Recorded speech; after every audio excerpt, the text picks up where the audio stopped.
মুসলমান আপনারা শুনেছেন বুখারী শরীফ নামক একটা কিতাব আছে। এই কিতাবের লেখক যিনি, তিনার নাম হলো মুহাম্মদ ইবনে ইসমাইল আল বুখারী রাহিমাহুল্লাহ।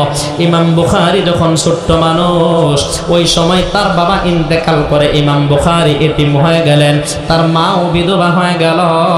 যেহেতু দরিদ্র মানুষ ছিলেন, এজন্য দুনিয়ায় ইনকাম করে তাদের জিন্দেগি যাপন করা কষ্ট হয়ে যেত।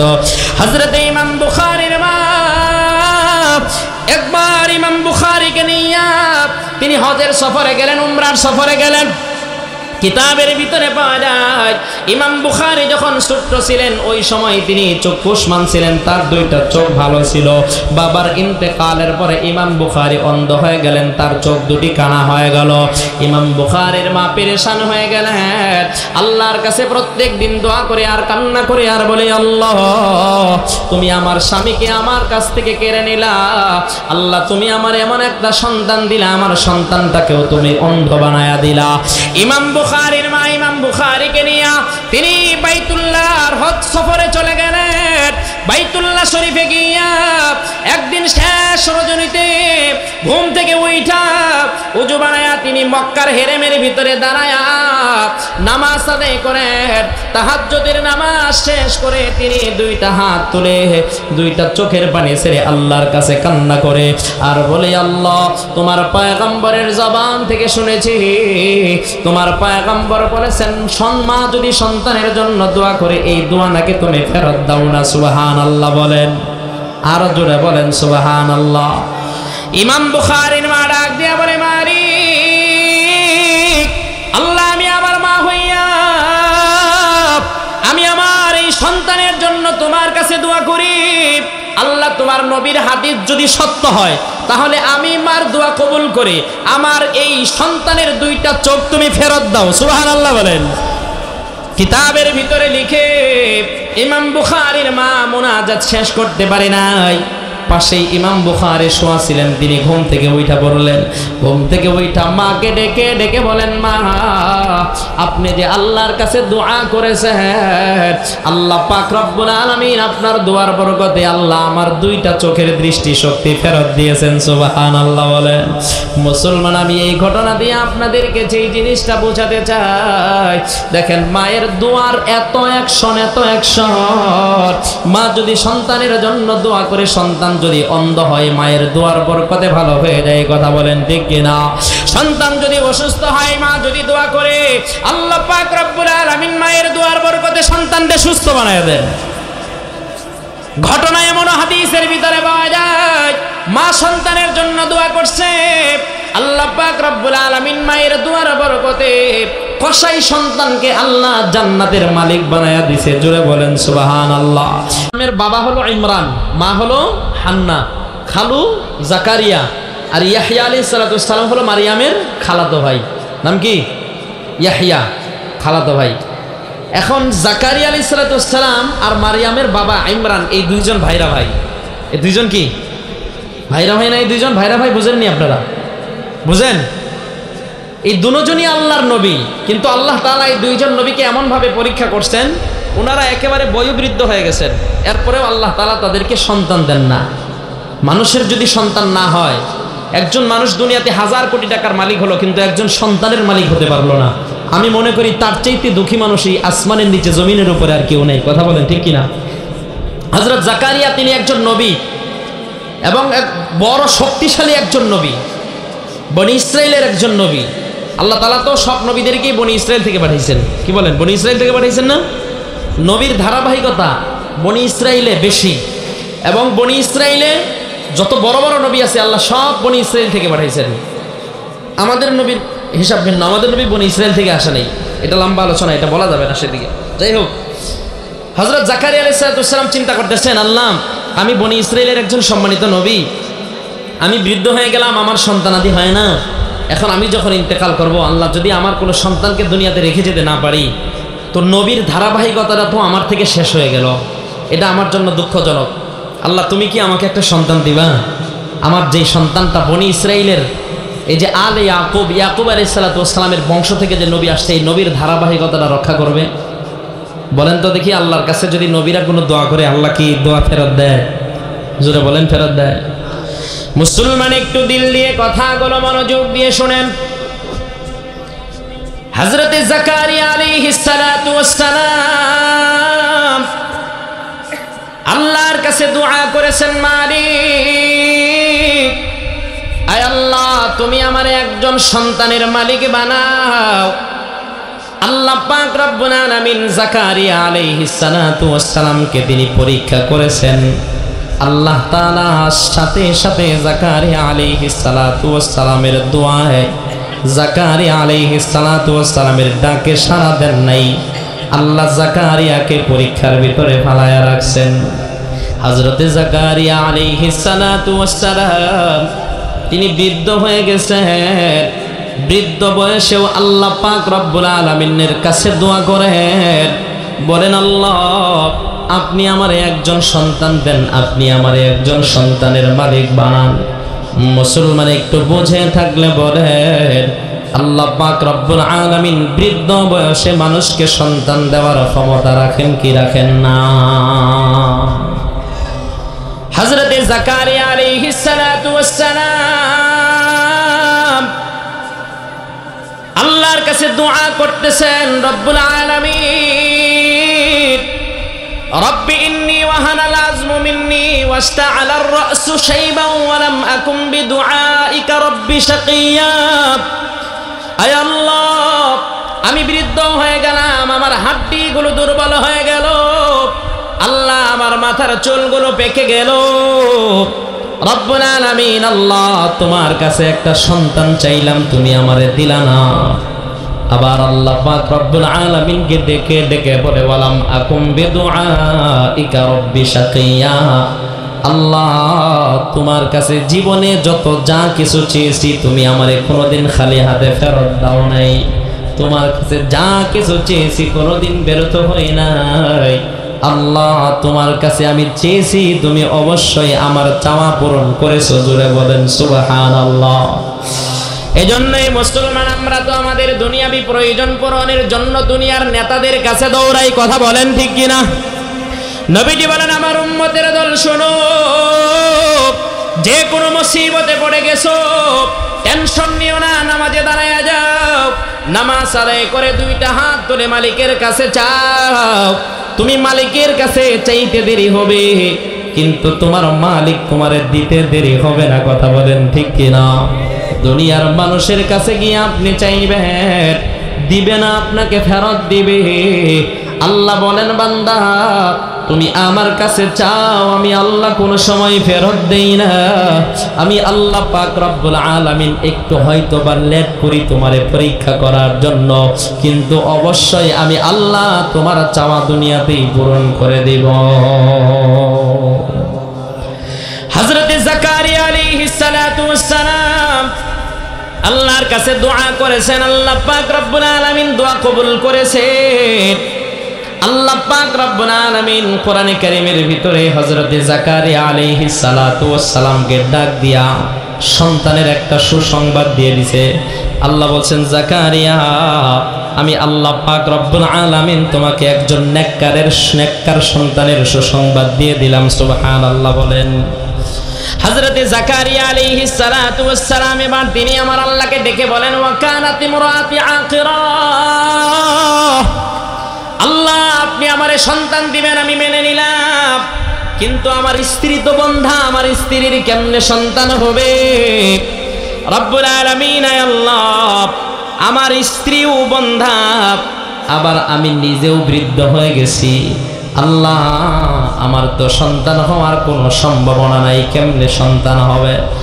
মুসলমান একটু বুঝে থাকলে বলে, আল্লাহ পাক রব্বুল আলামিন একজন বন্ধা মহিলাকেও সন্তানের মালিক বানাইতে পারে কি পারে না? আল্লাহ পাক রব্বুল আলামিন জিবরাইলকে পাঠিয়ে দিলেন। আল্লাহ বললেন, জিবরাইল, জলদি করে যাও, আমার জাকারিয়াকে সন্তানের সুসংবাদ দিয়ে আসো। জিবরাইল যখন এসে সন্তানের সুসংবাদ দিলেন, হযরত জাকারিয়া বলেন, আমার সন্তান হবে না, আমার স্ত্রী বন্ধা, আমি বৃদ্ধ হয়ে গেছি, আমার কেমনে সন্তান হবে? সন্তান হওয়ার তো কোনো সম্ভাবনা নাই। হযরত জিবরাইল আলাইহিস সালাতু ওয়াস সালাম বলেন ক্বালা কাযালিক ক্বালা রাব্বুকি হুয়া আলাইয়া হাইয়্যিন, তোমার রব বলেছে তোমার সন্তান হবে। এটা কেমনে হবে এই চিন্তা তোমার না, তোমার রবের। এবং তোমার রব যে তোমাকে সন্তান দিবেন এই কাজটা তোমার রবের জন্য একেবারে সহজ। সুবহানাল্লাহ বলেন। আল্লাহ পাক রব্বুল আলামিন জাকারিয়াকে ডাক দিয়ে বলেন, ইয়া জাকারিয়া ইন্না নুবাশশিরুকা বিগুলামিন ইসমুহু ইয়াহইয়া। আল্লাহ বলেন, জাকারিয়া আমি আল্লাহ তোমারে এমন একজন সন্তানের সুসংবাদ দিলাম। আমি আল্লাহ পাক রব্বুল আলামিন তোমার এই সন্তানের নামটাও আসমানেই নির্বাচন করলাম। সুবহানাল্লাহ বলেন। আল্লাহ বলেন, জাকারিয়া আমি আল্লাহ তোমার সন্তানের নামটা রাইখা দিলাম ইয়াহইয়া। আমি আল্লাহ এমন একটা নাম তোমার সন্তানের রাখলাম, ইতিপূর্বে পৃথিবীতে এই নামে আর কোনো মানুষ আর কোনো বান্দাকে আমি আল্লাহ দুনিয়ায় পাঠাই নাই। সুবহানাল্লাহ বলেন। মুসলমান আমার আল্লাহ জাকারিয়া আলাইহিস সালাতু ওয়াস সালামের বৃদ্ধ বয়সে তার আশা পূরণ করছে কি করে না? জোরা বলেন, করছে কি করে নাই? হযরতে জাকারিয়া আলাইহিস সালাতু ওয়াস সালামের ভাইরা ভাই ইমরান আলাইহিস সালাতু ওয়াস সালাম তিনিও নবী। উনিও আল্লাহর কাছে দোয়া করেন, আল্লাহ আমিও বৃদ্ধ হয়ে গেলাম, আমারও সন্তান হয় না। আল্লাহ তুমি আমার একটা সন্তানের মালিক বানাও। আল্লাহ পাক রব্বুল আলামিন ওনার দোয়াও কবুল করলেন। ওনার স্ত্রীর নাম হলো হান্না। সূরাত আলে ইমরানের ভিতরে বিস্তারিত আলোচনা আসছে। হান্না ছিলেন ইমরান আলাইহিস সালাতু ওয়াস সালামের স্ত্রী। উনি যেহেতু নবীর স্ত্রী, স্বাভাবিকভাবেই বলেন তো দেখি নবীর স্ত্রীরা আল্লাহ ওয়ালা হবে কি হবে না? জোরে বলেন। আল্লাহ ওয়ালা উনিও আল্লাহর কাছে দোয়া করেন, মালিক আল্লাহ তুমি একটা সন্তানের মালিক বানাও। আল্লাহ পাক রব্বুল আলামিন ওনাদের দোয়াও কবুল করলেন। তাফসীরের কিতাবের ভিতরে পাওয়া যায় হযরতে হান্না একদিন সকালবেলা তিনি ঘর থেকে যখন বের হয়েছেন তার বাড়ির আঙ্গিনায় দাঁড়িয়েছেন। তার বাড়ির আঙ্গিনার ভিতরে একটা গাছ ছিল, ওই গাছের ভিতরে একটা পাখির বাসা ছিল। তিনি যখন ওই পাখির বাসার দিকে তাকাইলেন তিনি দেখলেন ওই পাখি কয়েকটা বাচ্চা ফোটাইছে, ছোট ছোট বাচ্চা। এই বাচ্চাগুলোকে মা পাখি তার পাখা দিয়ে আদর করতেছে, ভালোবাসতেছে। সুবহানাল্লাহ বলেন। হযরতে হান্না এই দৃশ্য দেখে দুইটা চোখের পানি ছেড়ে দিলেন। আল্লাহ পাক রব্বুল আলামিনকে ডেকে বলেন, মালিক আল্লাহ তুমি যদি একটা পাখির বাচ্চার মালিক বানাইতে পারো, আমি সৃষ্টির শ্রেষ্ঠ জীব, আল্লাহ তুমি আমারেও বাচ্চার মালিক বানাইতে পারো। সুবহানাল্লাহ বলেন। আল্লাহর কাছে যখন কান্না করেছে আল্লাহ পাক রব্বুল আলামিন ওই রাতে হান্নাকে গর্ভবতী বানায়া দিয়েছেন। সুবহানাল্লাহ বলেন। মুসলমান একটু বুঝে থাকলে বলে, স্বাভাবিকভাবেই যদি মহিলারা গর্ভবতী হয় তাহলে তারা বুঝতে পারে কি পারে না? জোরে বলেন, পারে কি পারে না? হান্না যখন বুঝতে পারলেন তার পেটের ভিতরে সন্তান, হান্না এবার খুশি হইয়া আল্লাহ পাক রব্বুল আলামিনকে ডেকে ডেকে বলেন, আল্লাহ তুমি আমাদেরকে জীবনের শেষ সময়ে সন্তান দিয়েছো। রব্বুল আলামিন আল্লাহ আমার এই সন্তান যদি জীবিত অবস্থায় সুস্থ অবস্থায় যদি দুনিয়ায় আসে, আল্লাহ আমি আমার এই সন্তানটাকে পৃথিবীর সর্বশ্রেষ্ঠ ঘর বাইতুল মুকাদ্দাসের খেদমতের জন্য করে দিব। বাইতুল মুকাদ্দাস, মসজিদে আকসা, আপনার নাম শুনছেন? ফিলিস্তিন রাষ্ট্রের নাম শুনছেন তো? কি বলেন, শুনছেন না? এই ফিলিস্তিন ভূখণ্ডে একটা মসজিদ আছে, যেই মসজিদটার নাম হলো মসজিদে আকসা। নাম কি মসজিদে? এটা খুব দামি জায়গা। এই জায়গা, এই মসজিদে আকসার এরিয়ার ভিতরে আল্লাহ পাক রব্বুল আলামিন হাজার হাজার নবী পাঠাইছেন। এখনো হাজার হাজার নবীর কবর আছে মসজিদে আকসার চতুর্পাশে। হযরত ঈসা আলাইহিস সালাতু ওয়াস সালাম তিনিও দামেস্কের জামি মসজিদে আগমন করবেন। দামেস্কের জামি মসজিদে এসে তিনি সর্বপ্রথম বিজয় করবেন এই বাইতুল মুকাদ্দাস। সুবহানাল্লাহ বলেন। বাইতুল মুকাদ্দাস, মসজিদে আকসা, এটার সাথে ইসলামের অনেক ইতিহাস জড়িত। সবগুলো ইতিহাস বলতে গেলে আমি অনেক সময়ের দরকার, সংক্ষিপ্ত আকারে একটু বলি। ইহুদির বাচ্চারা এরা ফিলিস্তিনের মুসলমানদের সাথে যুদ্ধ করতেছে, ফিলিস্তিনের মুসলমানদেরকে নির্বিচারে হত্যা করে যাচ্ছে। উদ্দেশ্য হলো একটাই, তারা বাইতুল মুকাদ্দাস দখল করবে। কিন্তু নবীজির হাদিস বলে কিয়ামত পর্যন্ত পৃথিবীর কোন বেঈমানের বাচ্চাই এই বাইতুল মুকাদ্দাসকে মুসলমানদের হাত থেকে ছিনিয়ে নিতে পারবে না। সুবহানাল্লাহ বলে। বাইতুল মুকাদ্দাসকে রক্ষা করার জন্য ফিলিস্তিনের লক্ষ লক্ষ মানুষ শহীদ হয়েছে। এই বাইতুল মুকাদ্দাসকে রক্ষা করার জন্য শুধু ফিলিস্তিন না, সারা পৃথিবীর 200 কোটি মুসলমানের যদি রক্ত দিতে হয়, মুসলমান রক্তের বিনিময়ে হলেও, জীবনের বিনিময়ে হলেও এই বাইতুল মুকাদ্দাসকে রক্ষা করেই ছাড়বে ইনশাআল্লাহ। এটা মুসলমানদের কাছ থেকে কোনোদিনই বেঈমানেরা ছিনিয়ে নিতে পারবে না। তারা যে স্বপ্ন দেখে, এটা তাদের স্বপ্ন না, এটার নাম হলো দুঃস্বপ্ন। এটার নাম কি? জোরে বলেন। এই স্বপ্ন তাদের কোনোদিন বাস্তবায়ন হবে? জোরে বলেন, হবে? মুসলমান একটু দিল দিয়ে শোনেন, কেন বাইতুল মুকাদ্দাস মুসলমানদের কাছ থেকে নিতে পারবে না? আল্লাহ পাক রব্বুল আলামিন আপনার আমার নবীর উপরে নামাজ ফরজ করেছেন। নবীজি জিবরাইলকে বললেন, জিবরাইল কোন দিকে ফিরে আমি নামাজ আদায় করব? আল্লাহ পাক রব্বুল আলামিন জিবরাইলকে জানায় দিলেন, জিবরাইল আমার বন্ধুকে বলো, আমার বন্ধু যেন বাইতুল মুকাদ্দাসের দিকে ফিরে নামাজ আদায় করে। সুবহানাল্লাহ বলেন।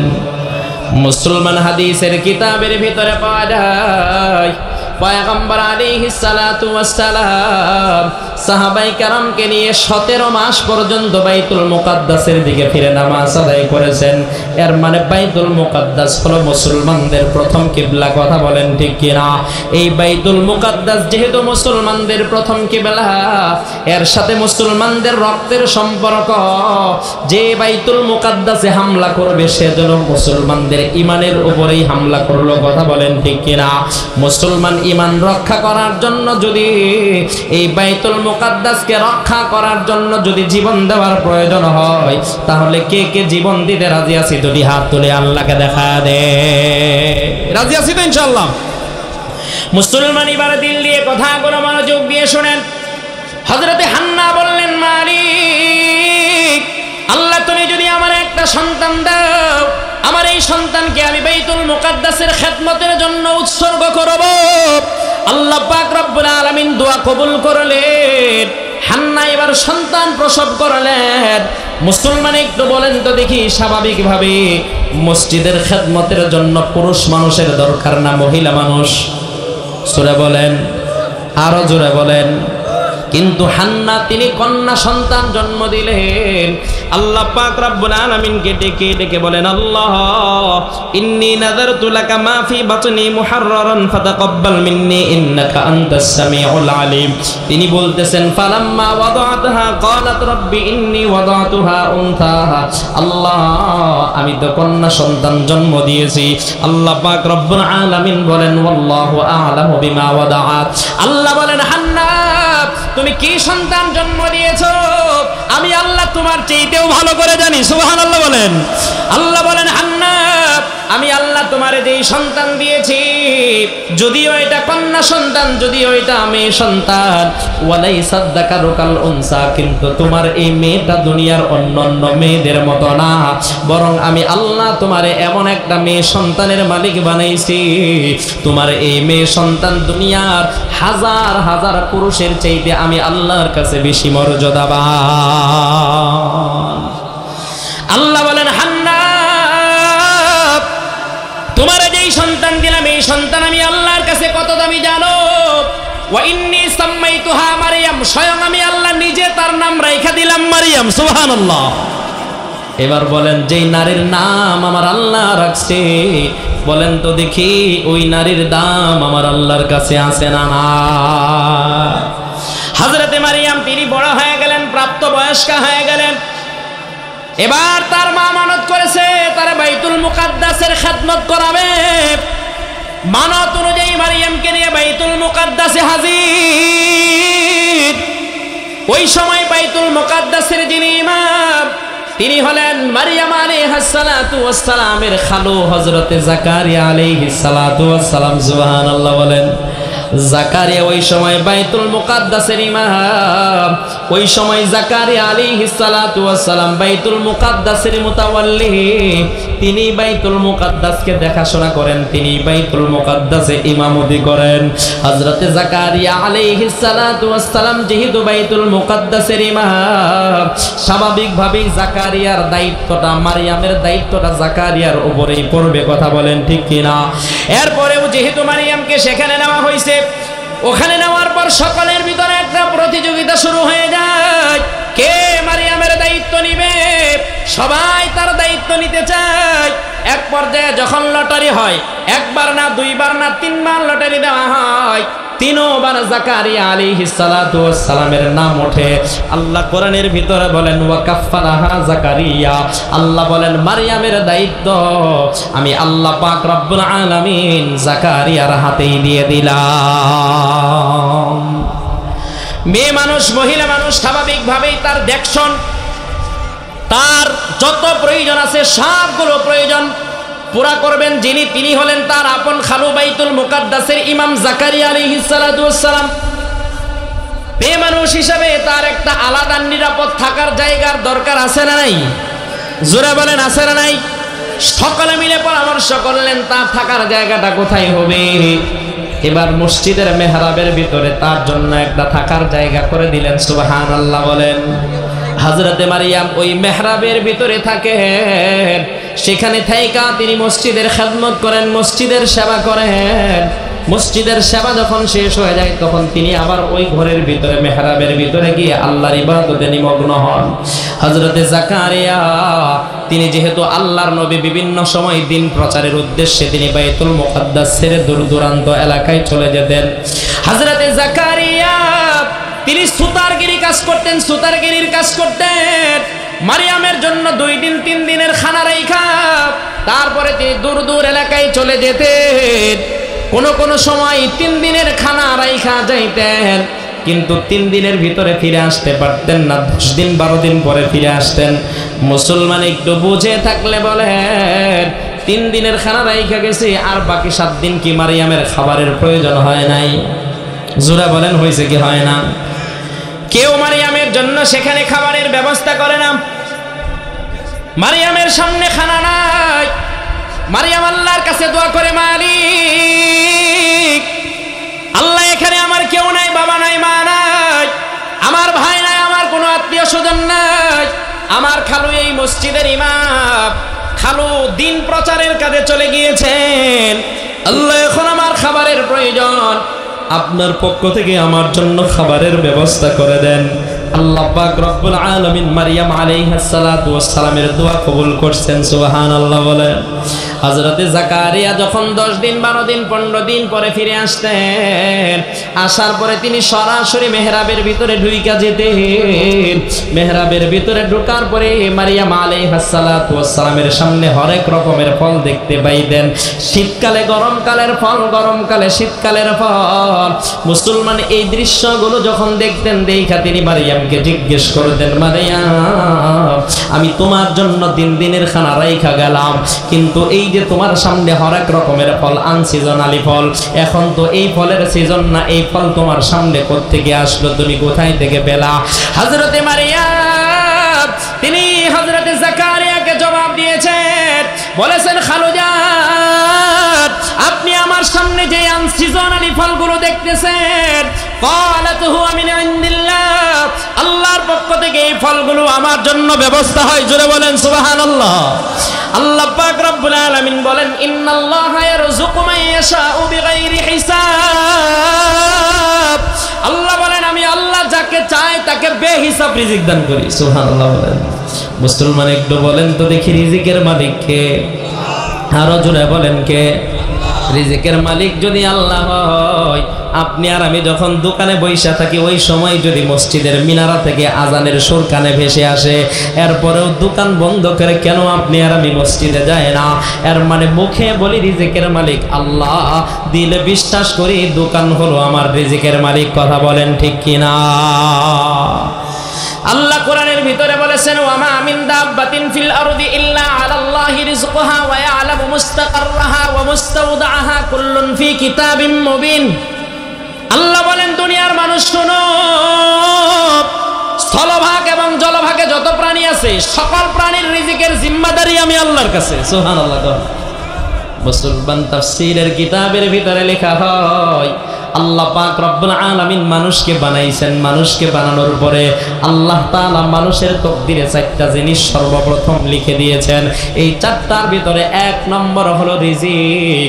আল্লাহ মানুষকে বানায়া সর্বপ্রথম মানুষের রিজিকটা তার তকদিরে লিখে দিয়েছেন। সুবহানাল্লাহ বলে। তো আমরা তো রিজিকের পেরেশানির কারণেই ক্ষেত খোলায় ক্ষেত খামারে কাজ করি, আজান শোনার পরেও এই কাজ ছেড়ে মসজিদে আসতে পারি না, ঠিক কিনা? দোকান করতেছি, দোকানের সাথেই মসজিদ, আজান হচ্ছে, মসজিদে নামাজ হচ্ছে, আমার খবর নেই, দোকানের ঝাপ আমি বন্ধ করি না, বরং দাপটের সাথে দোকান করে যাচ্ছি, ঠিক কিনা? কেউ যদি বলে ভাই আপনি নামাজের সময় দোকানটা বন্ধ রাখেন না, নামাজ পড়েন না, আপনার দোকানে খায়ের বরকত হবে, আল্লাহ আপনার দোকানের জন্য রহমতের দরজা খুলে দেবে, বিশ্বাস হয় না এটা আমাদের? কেন বিশ্বাস হয় আমাদের? হয় না কেন? আমি চিন্তা করি যে এই দোকান আমারে খাওয়ায়, দোকান যদি এখন আমি বন্ধ রাখি আমার 20টা কাস্টমার ফেরত যাবে, এই 20টা কাস্টমার যদি ফেরত যায় তাহলে আমি 500 টাকা লাভবান হতে পারবো না, তো আমি তো আস্তে আস্তে ধনীও হতে পারবো না, আমার রিজিকের ভিতরে সংকীর্ণতা চলে আসবে। এরকম ধারণা আমাদের দিলে আছে না নাই? জোরে বলেন আছে না নাই? আপনি যদি দোকান বন্ধ করে আজান শোনার পরে মসজিদে চলে আসেন, মসজিদ থেকে নামাজ পড়ে গিয়ে আপনি যখন আবার দোকান খুলবেন, এই নামাজের মধ্যবর্তী সময়ে যদি 10টা কাস্টমার আপনার ফিরে যায়, আল্লাহ নামাজ পড়ে দোকান খোলার কারণে আল্লাহ নামাজের পরপরই আপনার দোকানে কমপক্ষে আরো 20টা কাস্টমার পাঠিয়ে দেবে। কি আল্লাহ পাঠাইতে পারে না? কথা বলেন, পাঠাইতে পারে না? তো আমরা খেয়াল রাখবো এখন থেকে, আজকে থেকে, যে জীবনে আর কোনোদিন নামাজ ছাড়বো না। যে যেখানেই থাকি, যে অবস্থায় থাকি, কমপক্ষে 5 ওয়াক্ত নামাজ কে কে পড়বো? হাত তুলে আল্লাহকে দেখায়া দেয়। পড়বো তো ইনশাআল্লাহ? হাত নামান। আমরা যদি 5 ওয়াক্ত নামাজ পড়তে পারি, আল্লাহ আমাদের জন্য কোত্থেকে রিজিকের ব্যবস্থা করবেন এটা আমরা ধারণা করতে পারবো না। আল্লাহ তাআলা আমাদেরকে এমন জায়গা থেকে রিজিকের ব্যবস্থা করে দিবেন আমরা কল্পনাও করতে পারবো না। আল্লাহ যদি মারিয়ামকে বিনা পরিশ্রমে, মারিয়াম চাকরি করে নাই, ব্যবসা করে নাই, বাণিজ্য করে নাই, ক্ষেত খোলায় কাজ করে নাই, তাকে যদি আল্লাহ মসজিদের মেহরাবের ভিতরে সম্মানের রিজিক খাওয়াইতে পারে, আল্লাহ কি আপনারে আমারে খাওয়াইতে পারে না? কথা বলেন, পারে কি পারে না? এজন্য নামাজ ছাড়বো না তো ইনশাআল্লাহ। জোরে বলি ইনশাআল্লাহ। এটা আজকে আপনাদের 1 নম্বরের সবক। আমার ওয়াজের মাঝখানে আমি সবক দিয়ে গেলাম আপনাদের, নামাজ কেউ ছাড়বেন না। ভাই এদিকে যারা আওয়াজ করে একটু আওয়াজগুলো বন্ধ করে দেন। জীবনে কোনোদিন কেউ নামাজ ছাড়বেন না ইনশাআল্লাহ। জোরে বলি ইনশাআল্লাহ। তাহলে মুসলমান এবার দিল দিয়ে কথাগুলো মনোযোগ দিয়ে শুনেন। হযরত মারিয়াম আলাইহিস সালাতু ওয়াস সালাম তিনি বাইতুল মুকাদ্দাসের খেদমত করেন। আল্লাহ পাক রব্বুল আলামিন মারিয়াম আলাইহিস সালাতু ওয়াস সালাম আস্তে আস্তে যখন তিনি প্রাপ্তবয়স্কা হয়ে গেলেন, ওই সময় আল্লাহ তাআলা জিবরাইলকে ডেকে বলেন, জিবরাইল আসো তোমার সাথে একটা পরামর্শ করি। জিবরাইল বলেন, মালিক আল্লাহ কি পরামর্শ করবেন? আল্লাহ পাক রব্বুল আলামিন জিবরাইলকে জানান, জিবরাইল আমি মারিয়ামের মাধ্যমে পৃথিবীতে এমন একটা ঘটনা ঘটাবো, এই ঘটনার মাধ্যমে আমি পৃথিবীবাসীকে পরীক্ষা নিব। সুবহানাল্লাহ বলেন। জিবরাইল বলেন, মালিক আপনি কি পরীক্ষা করবেন? আল্লাহ বলেন, জিবরাইল আমি মারিয়ামকে স্বামী ছাড়া সন্তানের মালিক বানাইয়া দিব। জোরে বলেন না সুবহানাল্লাহ। আরেকটু জোরে বলেন না সুবহানাল্লাহ। আল্লাহ জিবরাইলকে পাঠিয়ে দিলেন। আল্লাহ বললেন, জিবরাইল জলদি করে যাও, আমার মারিয়ামকে এই সুসংবাদটা দিয়ে আসো। জিবরাইল এসে মারিয়ামকে বললেন, মারিয়াম আল্লাহ পাক রব্বুল আলামিন আমাকে জানিয়েছেন আল্লাহ তাআলা তোমাকে একটা সন্তানের মালিক বানাবেন, তোমার একটা সন্তান হবে। হযরত জিবরাইল বলেন, জিবরাইল যখন মারিয়ামকে এই কথাটা বলেছেন, মারিয়াম আলাইহিস সালাতু ওয়াস সালাম তিনি তখন আল্লাহর কাছে আশ্রয় চেয়েছেন, আল্লাহর কাছে দোয়া করেছেন, আল্লাহর কাছে ডেকে ডেকে বলেছেন, আল্লাহ আমার স্বামী নাই, কেমনে আমার সন্তান হবে? আল্লাহ জীবনে আমারে কোনোদিন কোনো পুরুষ স্পর্শ করে নাই, আমার কেমনে সন্তান হবে? আল্লাহ আমি বেবিচারিণীও না, আমি জিনাকারীও না, আমার কেমনে সন্তান হবে? হযরত জিবরাইলের সামনে যখন মারিয়াম এই কথাগুলো বলতেছিলেন, জিবরাইল মারিয়ামকে সান্ত্বনা দিয়ে বলে, মারিয়াম টেনশনের কোনো কারণ নাই। ক্বালা কাযালিক ক্বালা রাব্বুকি হুয়া আলাইহি হাইয়্যিন, তোমার রব চেয়েছেন তোমার সন্তান হবে, তোমার রবের জন্য এটা একেবারেই সহজ। কেমনে হবে এটা তোমার রবই ভালো করে জানে। জুড়ে বলেন না সুবহানাল্লাহ। মুসলমান কিতাবের ভিতরে পাওয়া যায় হযরতে জিবরাইল আলাইহিস সালাতু ওয়াস সালাম মারিয়ামের গায়ের ভিতরে একটা চাদর ছিল, ওই চাদরের নিচ দিয়ে একটা ফু দিয়ে দিলেন। ওই ফু দেওয়ার সাথে সাথে মারিয়াম আলাইহিস সালাতু ওয়াস সালাম তিনি গর্ভবতী হয়ে গেলেন। হযরতে মারিয়াম যখন গর্ভবতী হয়ে গেলেন, স্বাভাবিকভাবেই মহিলারা গর্ভবতী হওয়ার পরে মহিলাদের ভিতরে যে আলামতগুলো প্রস্ফুটিত হয়, যেই লক্ষণগুলো দেখা যায়, মহিলাদের বমি বমি ভাব শুরু হয়। কথা বলেন ঠিক কিনা? কণ্ঠটা একটু মোটা হয়ে যায়, খাবার খাইতে পারে না, কোনো কাজে মনোনিবেশ করতে পারে না। এই সবগুলো লক্ষণ মারিয়ামের ভিতরে প্রকাশ পেয়ে গেল। কিতাবের ভিতরে লিখে যখন এই লক্ষণগুলো মারিয়ামের ভিতরে প্রকাশ পেয়ে গেল, ওই সময় মারিয়াম আলাইহাস সালাতু ওয়াস সালাম ফান্তাবাদাত বিহি মাকানান কাসিয়া, তিনি ওই সময় বাইতুল মুকাদ্দাস থেকে 8 কিলোমিটার দূরে একটা নির্জন এলাকায় গিয়ে আশ্রয় নিলেন। সেখানে তিনি লুকায়া থাকলেন। হযরতে মারিয়াম সেখানে তিনি লুকায় আছেন। বাচ্চা যখন প্রসব করার সময় হয়, আল্লাহর কোরআন বলে ফাআজাহাল মাখাদু ইলা জিদআন নাখলিয়া, মানে মারিয়ামের এই প্রসব ব্যথা মারিয়ামকে একটা মৃত খেজুর গাছ পর্যন্ত নিয়ে গেল। ওই সময় মারিয়ামের পেটের ভিতরে প্রসব ব্যথা, বাচ্চা হওয়ার ব্যথা। মারিয়াম ওই সময় দুইটা চোখের পানি ছেড়ে আল্লাহর কাছে কান্দে আর বলে, আল্লাহ এই মুহূর্তে আমার বাচ্চা হবে। আল্লাহ আমি এমন একটা এলাকায় আছি, এখানে একজন মানুষও নাই, একটু পানিও নাই, একটু খাবারও নাই। আল্লাহ এখানে আমার বাচ্চাটা ডেলিভারি করবে কে? আল্লাহ পাক রব্বুল আলামিন বলেন, মারিয়াম তোমার টেনশনের কারণ নাই, দুনিয়ার কোনো মানুষ তোমার বাচ্চা ডেলিভারি করবে না। আমি আল্লাহ আসমান থেকে ফেরেশতা পাঠায়া দিব, এই আসমানি ফেরেশতারা তোমার বাচ্চার জন্য ধাত্রী হয়ে যাবে। আল্লাহ যখন এই সুসংবাদ দিয়ে দিলেন, মারিয়াম বলেন, মালিক আয় আল্লাহ, এটা শুকনো এলাকা, এখানে কূপ নাই, ঝর্ণা নাই, পানি নাই, পানির প্রয়োজন কি দিয়ে পুরা করব? আল্লাহ পাক রব্বুল আলামিন মারিয়ামকে জানাইয়া দিলেন, মারিয়াম টেনশন নাই, কদ জাআলা রাব্বুকি তাহতাকি সারিয়া, আমি আল্লাহ পাক রব্বুল আলামিন তোমার জন্য নগদ ঝর্ণার ব্যবস্থা করে দিলাম। সুবহানাল্লাহ। এমন ঝর্ণা তাফসীরের কিতাবের ভিতরে পাওয়া যায়। আল্লাহ পাক রব্বুল আলামিন ওই সময় মারিয়ামের পানির প্রয়োজন পুরা করার জন্য আল্লাহ মিষ্টি পানির ঝর্ণার ব্যবস্থা করে দিয়েছেন। সুবহানাল্লাহ বলেন। মারিয়ামের বাচ্চা হয়ে গেল, পানির প্রয়োজন পূরণ হয়ে গেল। স্বাভাবিকভাবেই মহিলারা বাচ্চা প্রসব করার পরে ক্ষুধা অনুভব করে। কথা বলেন, মহিলাদের বাচ্চা প্রসব করার পরে ক্ষুধা লাগে কি লাগে না? জোরে বলেন, লাগে কি লাগে না? মারিয়ামের ক্ষুধা লাগছে। মারিয়াম আবার মালিকের কাছে আবার ডেকে বলে, আল্লাহ পানির প্রয়োজন পুরা হলো, পেটের ভিতরে বড় ক্ষুধা, ক্ষুধার যন্ত্রণা আর সহ্য করতে পারি না, একটু খাবারের দরকার, খাবার কোথায় পাবো? একটু খাবারের ব্যবস্থা করে দেয়। আল্লাহ পাক রব্বুল আলামিন মারিয়ামকে ডেকে বলেন, মারিয়াম টেনশনের কোনো কারণ নাই, তুমি যে মৃত খেজুর গাছটার নিচে বসা আছো, ওয়া হুজ্জি ইলাইকি বিজিযিন নাখলাতি তুসাকিত আলাইকি রুতবান জানিয়া, এই মৃত খেজুর গাছটা ধইরা তুমি একটা ঝাঁকুনি দাও, আমি আল্লাহ পাক রব্বুল আলামিন এই মৃত খেজুর গাছ থেকেই তোমার জন্য পাকা পাকা খেজুরের ব্যবস্থা করে দেব। সুবহানাল্লাহ। হযরতে মারিয়াম যখন খেজুর গাছটা ধইরা ঝাঁকুনি দিলেন, আল্লাহ মৃত খেজুর গাছ থেকে পাকা পাকা খেজুর মারিয়ামের জন্য ব্যবস্থা করে দিলেন। এবার আবার আল্লাহ মারিয়ামকে ডেকে বলে, মারিয়াম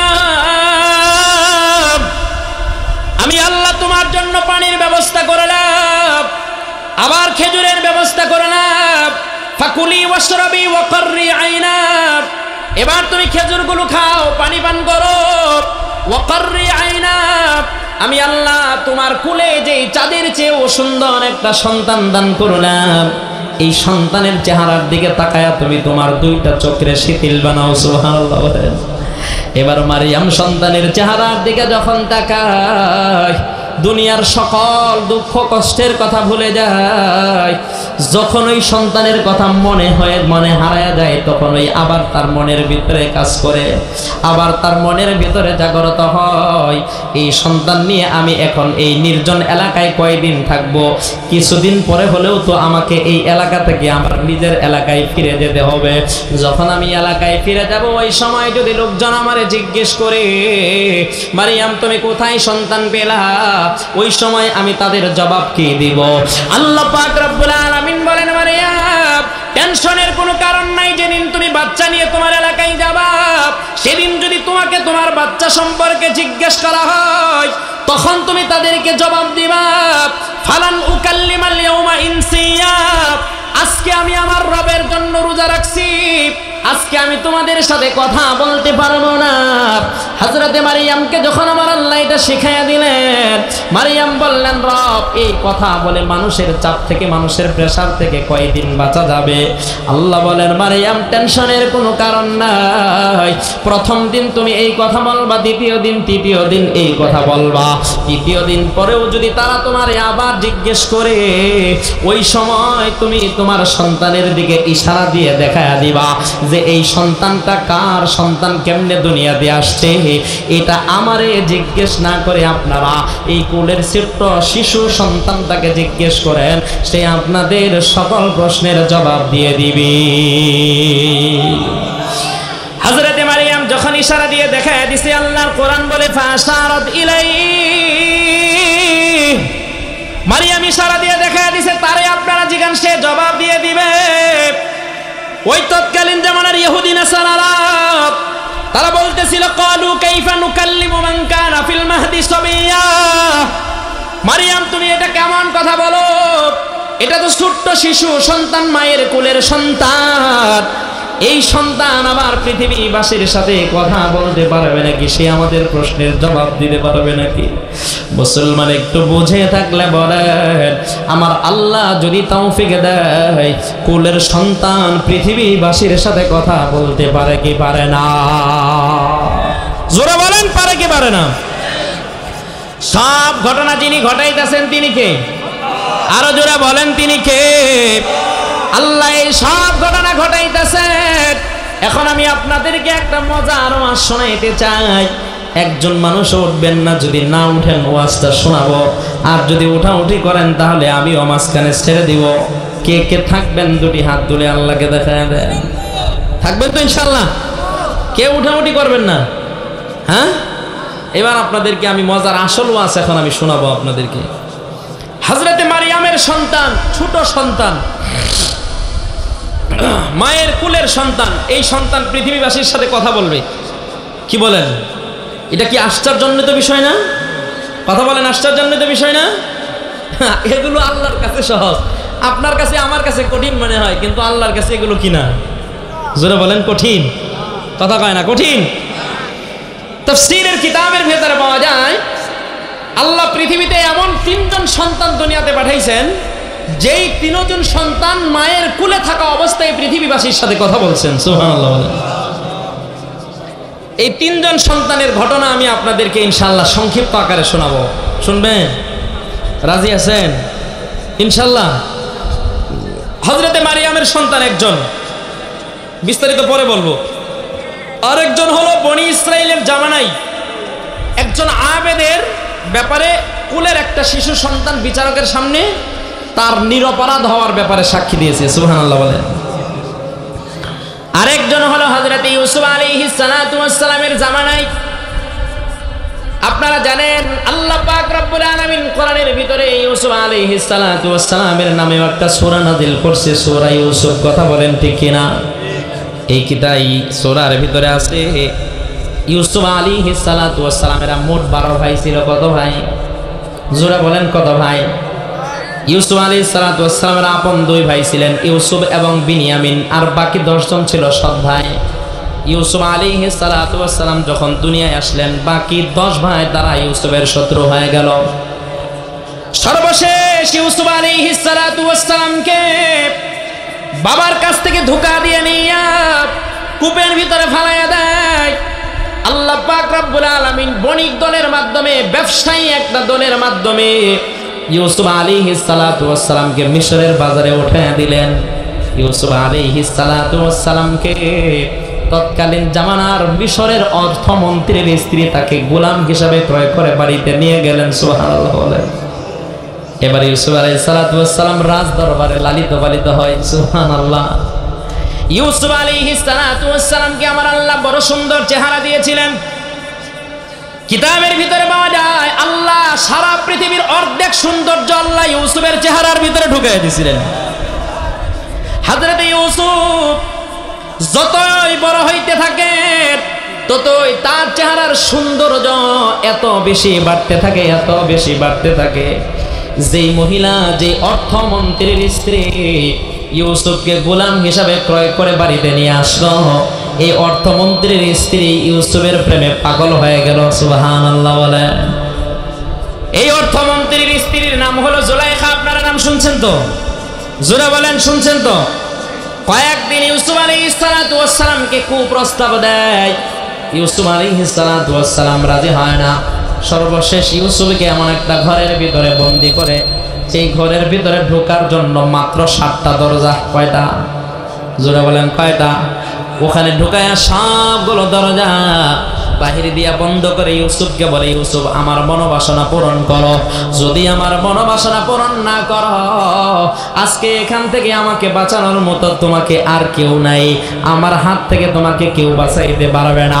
একটু বলেন তো দেখি, এই আবদ্ধ ঘর থেকেও আমার আল্লাহ ইউসুফকে বাঁচাইতে পারে কি পারে না? হযরত ইউসুফ তিনি দুইটা চোখ বন্ধ করে আবার মালিককে ডেকে বলেন, আল্লাহ আমি পুত পবিত্র, আমার এই দেহের ভিতরে জীবনে কোনোদিন গুনার দাগ লাগে নাই, জিনার দাগ লাগে নাই। আল্লাহ আজকে আবদ্ধ ঘর থেকে তুমি আমারে বাঁচাইতে পারো। আল্লাহ জিবরাইলের মাধ্যমে ইউসুফকে জানাইয়া দিছে, ইউসুফ টেনশনের কোনো কারণ নাই। জুলাইখা যখন তোমাকে ধরার চেষ্টা কর,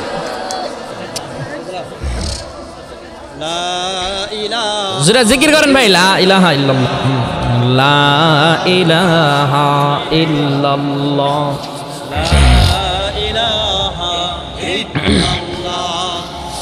লা ইলাহা ইল্লাল্লাহ, লা ইলাহা ইল্লাল্লাহ, লা ইলাহা ইল্লাল্লাহ।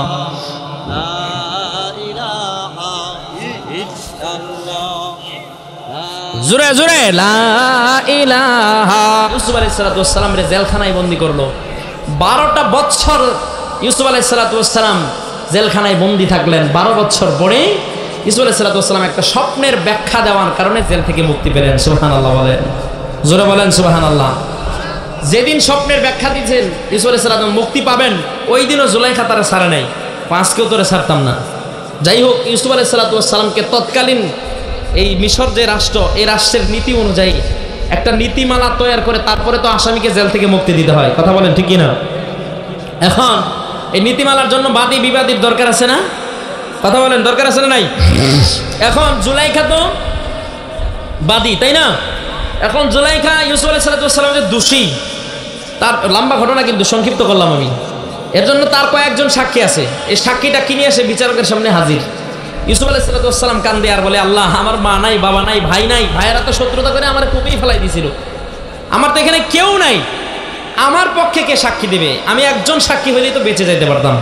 বিচারক বলছে যে ইউসুফ তুমি যে নির্দোষ, জুলাইখার সাথে যে তুমি দুষ্টামি করো নাই, জুলাইখা যে তাকে যে তুমি কুপ্রস্তাব দাও নাই, একজন সাক্ষী দিয়ে যদি তুমি প্রমাণ করতে পারো তাহলে আজকে তুমি একেবারে কি পাইবা? খালাস পাইবা, মুক্তি পাইবা। মানে বেলা কসুর খালাস, যেটা তোমার নামে আর কোনো দণ্ডবিধি থাকবে না, মামলা থাকবে না, সব কিছু তোমার আজকে খালাস হয়ে যাবে। ইউসুফ আলাইহিস সালাম বৈশা বৈশা কাঁদতেছে। আল্লাহ তাআলা জিবরাইলকে পাঠিয়ে দেন, বলেন যাও জিবরাইল তুমি ইউসুফকে এই কথাটা জানায় দাও, যেখানে ইউসুফের বিচার হবে ওই আদালতে একজন মহিলা ছোট্ট একটা কোলের শিশু সন্তান নিয়ে উপস্থিত হবে। ইউসুফের পক্ষতে সাক্ষী দেওয়ার কেউ থাকবে না। ইউসুফ যেন ওই ছোট্ট শিশু সন্তানটার দিকে ইশারা করে দেখায় দেয় যে বিচারক মহোদয় আমি নির্দোষ না দোষী, এই ছোট্ট শিশু সন্তানটাকে জিজ্ঞেস করেন। বিচারক যখন তাকে জিজ্ঞেস করবে, আমি আল্লাহ তার জবান খুলে দিব। এই কোলের শিশু সন্তানটা ইউসুফের ব্যাপারে আদালত চত্বরে দাঁড়ায়া উচ্চ সুরে সাক্ষী দেবে ইউসুফ নির্দোষ। সুবহানাল্লাহ বলে। তাহলে মুসলমান একজন গেল, পাইছেন নি? যে কোলের শিশু সন্তানটা মায়ের কোলে থেকে কথা বলছে, পাইছেন? জোরে বলেন, পাইছেন নি?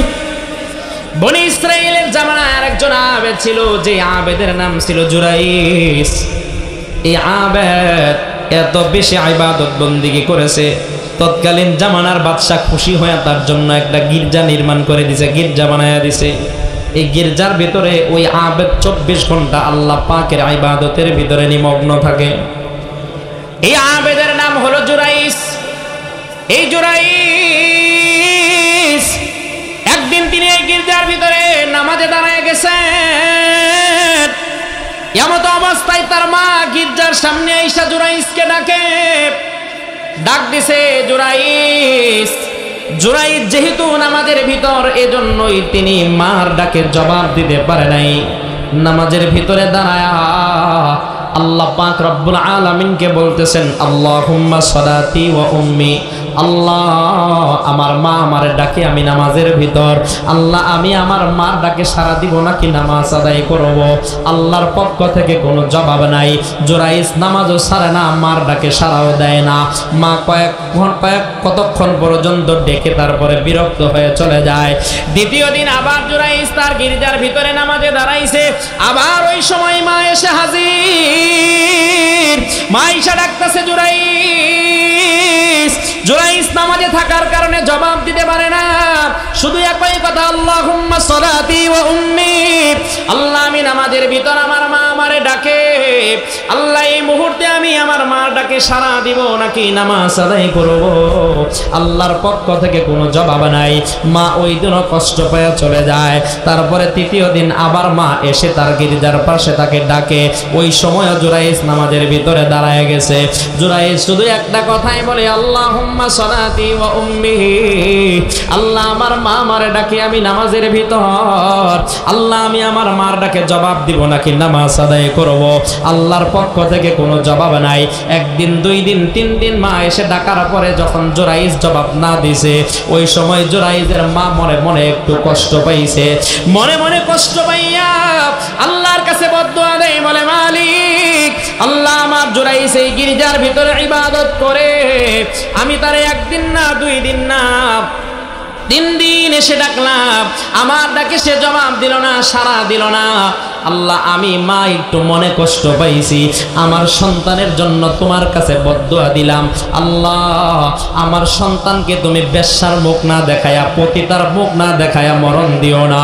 মুসলমান একটু বুঝে থাকলে বলে, যদি মা সন্তানের জন্য দোয়া করে, আল্লাহ পাক রব্বুল আলামিন মায়ের দোয়া সন্তানের জন্য কবুল করে কি করে না?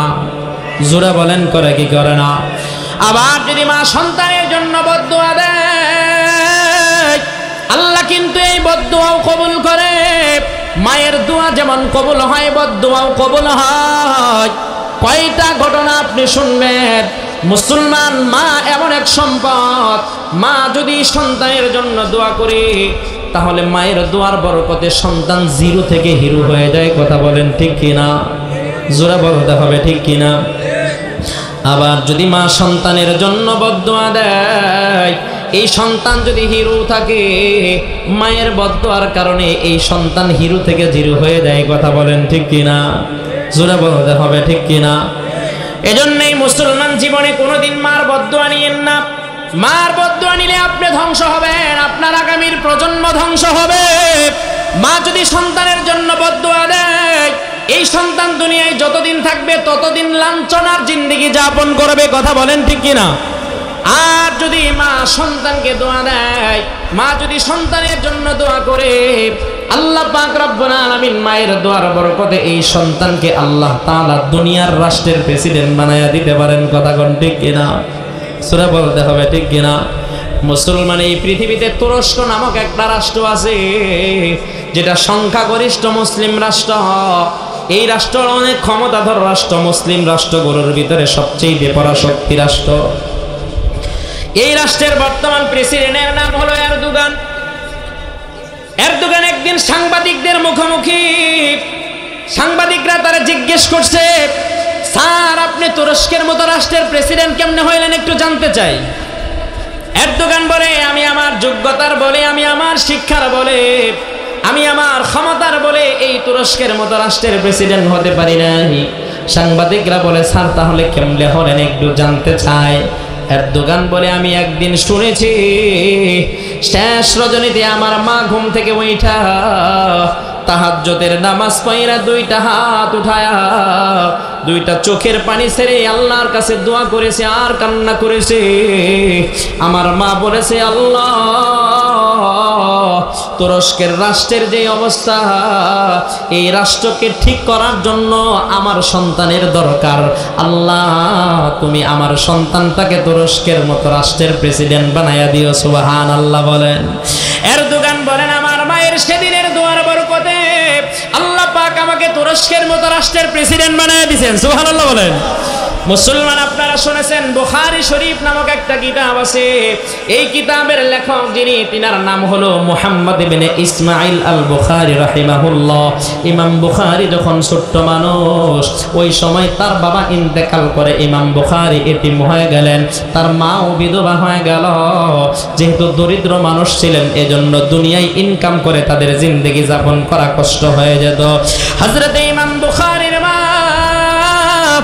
একবার ইমাম বুখারীকে নিয়ে তিনি হজের সফরে গেলেন, উমরার সফরে গেলেন। কিতাবের ভিতরে পাওয়া যায় ইমাম বুখারী যখন ছোট্ট ছিলেন ওই সময় তিনি চক্ষুষ্মান ছিলেন, তার দুইটা চোখ ভালো ছিল। বাবার ইন্তেকালের পরে ইমাম বুখারী অন্ধ হয়ে গেলেন, তার চোখ দুটি কানা হয়ে গেল।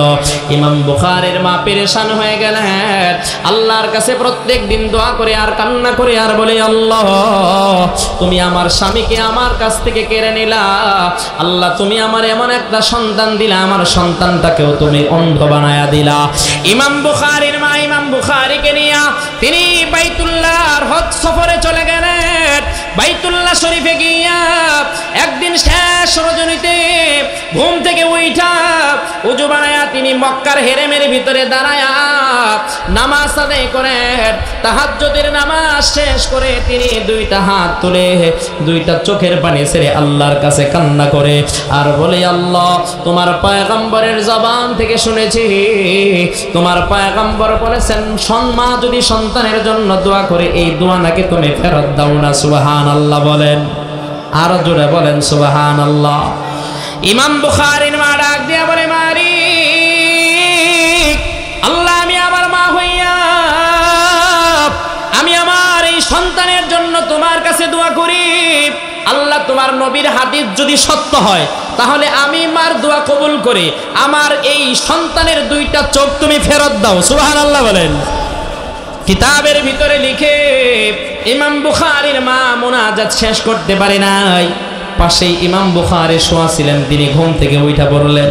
ঘুম থেকে উঠা মাকে ডেকে ডেকে বলেন, মা আপনি যে আল্লাহর কাছে দোয়া করেছেন, আল্লাহ পাক রব্বুল আলামিন আপনার দোয়ার বরকতে আল্লাহ আমার দুইটা চোখের দৃষ্টি শক্তি ফেরত দিয়েছেন। সুবহানাল্লাহ বলেন। মুসলমান আমি এই ঘটনা দিয়ে আপনাদেরকে যেই জিনিসটা বোঝাতে চাই, দেখেন মায়ের দোয়ার এত অ্যাকশন, এত অ্যাকশন। মা যদি সন্তানের জন্য দোয়া করে, সন্তান যদি অন্ধ হয় মায়ের দোয়ার বরকতে ভালো হয়ে যায়, কথা বলেন ঠিক কিনা? সন্তান যদি অসুস্থ হয়, মা যদি দোয়া করে আল্লাহ পাক রব্বুল আলামিন মায়ের দোয়ার বরকতে সন্তানকে সুস্থ বানায় দেন। ঘটনা এমন হাদিসের ভিতরে পাওয়া যায়, মা সন্তানের জন্য দোয়া করছে, আল্লাহ পাক রব্বুল আলামিন মায়ের দোয়ার বরকতে কসাই সন্তানকে আল্লাহ জান্নাতের মালিক বানায়া দিছে। জোরে বলেন সুবহানাল্লাহ। তাহলে মুসলমান একটু বুঝে থাকলে বলে মা বাবার সেবা করা, মা বাবার খেদমত করা দরকার আছে না নাই? আর জোরে বলেন আছে না নাই? মুসলমান আমি তো জানি না আপনারা কে কে কোন দিন কোন সময় মা বাবাকে কষ্ট দিয়েছেন, মা বাবার সাথে বেয়াদবি করেছেন, এটা আপনারাই ভালো করে জানেন, আমি জানি না। মুসলমান মা এমন এক সম্পদ, মা এমন এক দৌলত, এই দুনিয়ায় যার মা নাই তাকে গিয়ে জিজ্ঞেস করেন মা সন্তানের জন্য কত বড় নিয়ামত, কথা বলেন ঠিক কিনা? এই দুনিয়াতে আপনার কিচ্ছু নাই, যদি আপনার পাশে আপনার মা থাকে, আপনার মা আপনার পাশে থাকলে থাকলেই যথেষ্ট, দুনিয়ার কিচ্ছু লাগবে না। আর যদি মা আপনার পাশে না থাকে, দুনিয়ার সহায় সম্পত্তি আপনার কোনো উপকার করতে পারবে না। কথা বলেন ঠিক কিনা? এজন্যই যুবক ভাইরা, আমি আপনাদের হাতে ধরে পায়ে ধরে বলে যাই, আজকের এই মাহফিল থেকে বাসায় যখন ফিরে যাবেন, বিগত সময় যদি মা বাবার সাথে বেয়াদবি করে থাকেন, আজকে মা বাবার পায়ে হাত দিয়ে তারপরে ক্ষমা নিবেন। পারবেন তো ইনশাআল্লাহ? এই জোরে বলেন না ইনশাআল্লাহ? মা বাবার সাথে যারা বেয়াদবি করছেন, আজকে রাতে গিয়ে মা বাবার কাছ থেকে মাপ নিবেন, ক্ষমা নিবেন। কে কে রাজি আছেন? হাত তুলেন। রাজি আছেন তো ইনশাআল্লাহ? মা বাবার খেদমত করবেন, সেবা করবেন, মৃত্যু পর্যন্ত মা বাবার সাথে জীবনে কোনোদিন বেয়াদবি করবেন না। মা বাবা আপনার কাছে যা চাইবে তাই দেওয়ার চেষ্টা করবেন। আপনি যদি আপনার মা বাবার জন্য 10 টাকা খরচ করেন, আল্লাহর নবী বলেছেন, আল্লাহ পাক রব্বুল আলামিন এই 10 টাকার বিনিময়ে আপনাকে এই দুনিয়াতে কম পক্ষে 100 টাকার মালিক বানায়া দিবে। মা বাবার জন্য খরচ করলে সন্তান গরিব হয় না, কিন্তু অনেক সন্তান এমন থাকে কোটি কোটি টাকার মালিক, টাকা থাকা সত্ত্বেও এই টাকা মা বাবার জন্য খরচ করতে পারে না। বলেন এমন সন্তান আছে না নাই? জোরে বলেন আছে না নাই? জিজ্ঞেস করবেন, ভাই আপনি কেন মা বাবার জন্য খরচ করেন না? আপনাকে জবাব দিবে, আমার স্ত্রীর চাপের কারণে, সন্তানাদির চাপের কারণে। কথা কোন ঠিক কিনা? জোরে বলেন ঠিক কিনা? ওই ভাই, যদি আপনার আমার মা যদি আপনাকে আমাকে, যখন আপনি আর আমি মায়ের পেটে ছিলাম, ওই সময় যদি ইচ্ছা করছেন 10 টাকার একটা ট্যাবলেট সেবন করে তো আপনারে আমার জনমের তরে বিদায় করে দিতে পারতেন। কথা বলেন, পারতেন কি পারতেন না?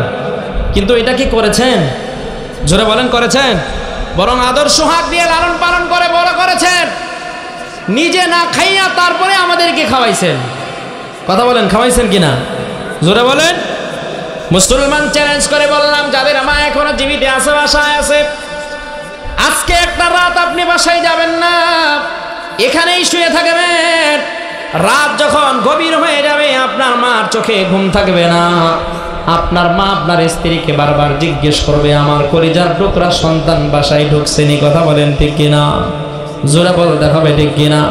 যদি আপনার স্ত্রী বলে না, আপনার সন্তান বাসায় আসে না, মা ঘুমাইতে পারবে না, সাথে সাথে বিছানা থেকে ওইটা দুইটা চোখের পানি ছেড়ে আল্লাহর কাছে কান্না শুরু করে দিবে। কথা বলেন ঠিক কিনা?